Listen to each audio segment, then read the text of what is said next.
Well, welcome to another exciting pinball repair from the Goat Shed. Today is Saturday, the 18th of June 2022. It's 14 degrees Celsius outside, which is around about 57 degrees Fahrenheit. So we're into the early midst of our winter here. Now, as promised, we're going to give you a video on drop target removal, repair and replacement. Now, drop targets are reasonably easy to fix, but a lot of people don't understand how they go.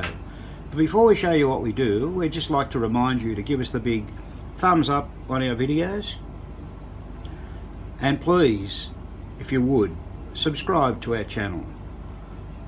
These videos are here to help you, and hopefully YouTube will leave these on here very much into the future for others to be able to grasp. Now let's show you on a machine what we're going to do. This is going to be another reasonably long video. We have to change the drop target set on Fast Draw, and Fast Draw has a very unique feature where it's got 4 yellow and 1 black drop target, and when a sequence is done, the yellow drop down and the black stays up to score 5,000 points, so it's quite interesting. Right, so we're underway here. So what we've done so far is we've unsoldered the wire off the coils. We've taken off the switch stack here. That's the sequence completed stack. We've removed that, and Graham's on the other side undoing all the switches. We like to take them off and clean them. You don't necessarily have to take them off, but look, there's the reason why we do it. See that? All that dirt which rides up the back of the trigger arm. Hardened grease. That's all hardened grease. So yeah, that's why we do it. It's necessary. If you don't want to do it, that's fine, but we will always do it. Now the next thing we're going to do is remove the back plate. Actually, what we will do, we'll remove the whole drop target unit from the machine. Yeah, that's what I'm doing. One other thing that we had to do on this particular game, and if I can just get round here to show you, we just had to desolder this wire here, that wire, One on the other end. and one on the other end. You've just got to look out what needs to come off. Sometimes that wire isn't there, but in this case it is. So remember that one there, that's the switch bank for sequence completed. That's the switch that gets turned on when the series bar falls in. Tells the switches to close to say that sequence is now complete. Should be ready to go. Rightio, we're ready to lift this drop target unit out. There it is. Now what we're going to do, there's that black target we're talking about. Now what happens? Okay, so what happens is we've got... They reset. They reset on with the right hand one. And just the black one stays up. And then on the left hand one, the black one stays up. We'll do that again for you. Here we go, reset. And then the other one. It's very clever. I'm not sure, did any other Gottlieb games do that, Graham? I think some solid state ones did. Ah, but oh, sacrilege. Yeah. Yeah, okay. Well, this may be a unique feature. Okay, so we're going to put this on the bench now and work on it. So just further on to how that works, there's a wire form on each of the yellow targets, but notice it's not on the black one. And what happens is when you operate it, here you go, the wire form actually pushes in. It's a little hard to see. And yeah, see, it rocks on that shaft. Very clever. That's why the black one didn't go down. There was nothing to push it down. How's that? Right, now we have this on the bench and we're going to start to disassemble. So this back frame has to come off. So Graham's undoing the screw on the bracket that sits on the playfield. Another screw on the frame.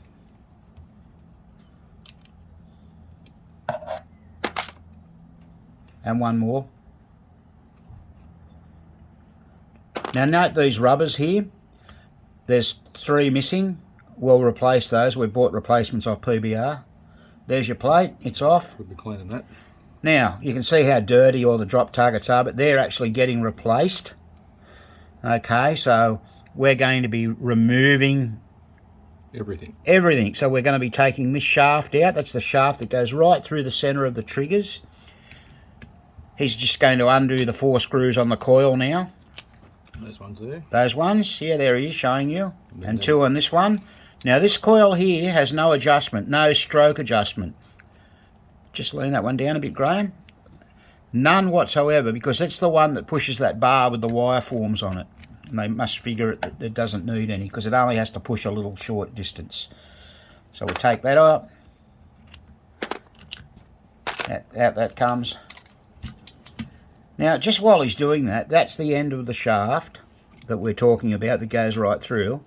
Now, as a way of taking things apart, if you had to change, say, the end drop target, all you've got to do is take the circlip off the shaft, pull the shaft through a little way, and you can get at it, same with either end.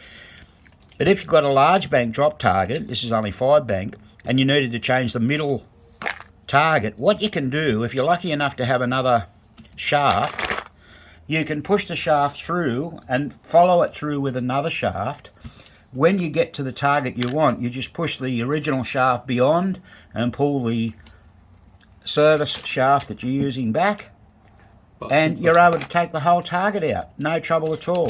Now, that's how, if you had to change a type bar on a typewriter, that's how you used to do it in the segment. Imagine trying to get all those type bars out, one in the middle, and they all fall out. We used to use a segment wire, and that's the same principle. I've spoken about that before, and I know other people have. That's that bar that operates. There it is. Very simple device with a plunger on the end. Now Graham's taking off the plate on the other side.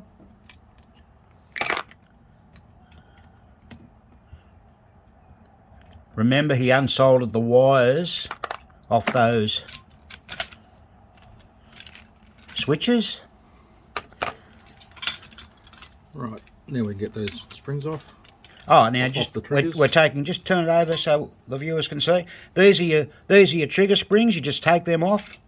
Now, just a rule of thumb or word of advice here. Those trigger springs are different strengths compared to these ones. So, these ones here are the drop target springs. Can you just lift that up once again? They're the drop target springs. Just down a bit. Thank you. There they are. But the trigger springs are different. And you'll have to get those off before you get the drop targets out of the frame. Yeah, that's right. So we've got to take them off. They won't go through the frame. Take the springs off. So how are we going? Is everyone bored watching this yet? Let me talk a little bit more about the triggers while Graham's taking those springs off. These triggers do wear. Here's a worn one, and here's a good one.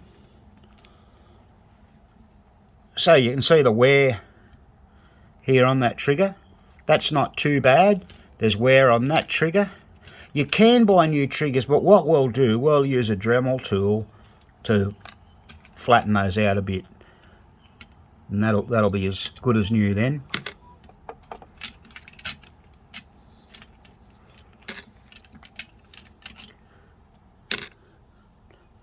The triggers can go anywhere, it doesn't matter where they go. See what he's doing with those? You've got to take those springs off.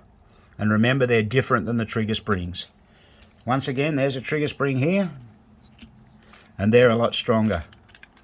And if you order them off PBR, sometimes they don't really write the right part number on the part number on the bag, so you've just got to feel the strongest spring.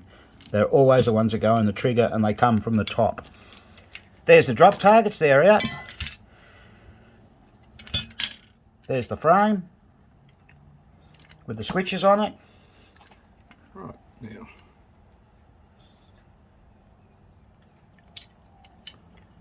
Take those bearings out the end and that'll fall apart and everything's ready to be clean. So he just took those 2 bearings out of the end of there. Sorry, we missed that. And then everything falls apart. Out of there, so it'll just come apart. We can take those switches off to clean. Obviously, if you're not familiar, take lots and lots of photos. But the good news is you've got another bank to copy from. And there's someone's been a repair. Someone's brazed that by the looks There you go. That's called the series bar. And see, they've brazed that. Very badly. Yeah. We might even replace that. We've got better ones. On the end, and it's a bit bent. See that? That's bent. That should be perpendicular. But they do break, and that's a series bar. That's the bar that falls in and closes the circuit for the closes the switches for the circuit to the sequence completed. Okay. The 5 target. We had a broken one of those on a 7-bank big shot, and we couldn't get one anywhere. So what we did, we got a longer one, a 10-bank one I think it was, and cut it down. Cut it down. Now that wasn't super successful. We had to muck around a fair bit to get it right. But the 7-bank machines are big shot, hot shot, and sky jump. Sky jump, yeah. So, and there's an addable sky jump as well, but there's also a solid state game that has them, but I'm not sure if the drop target mech's the same. So there you go. That's how to remove and disassemble the drop targets. So what we're going to do, we'll do a separate video on how to put that back together.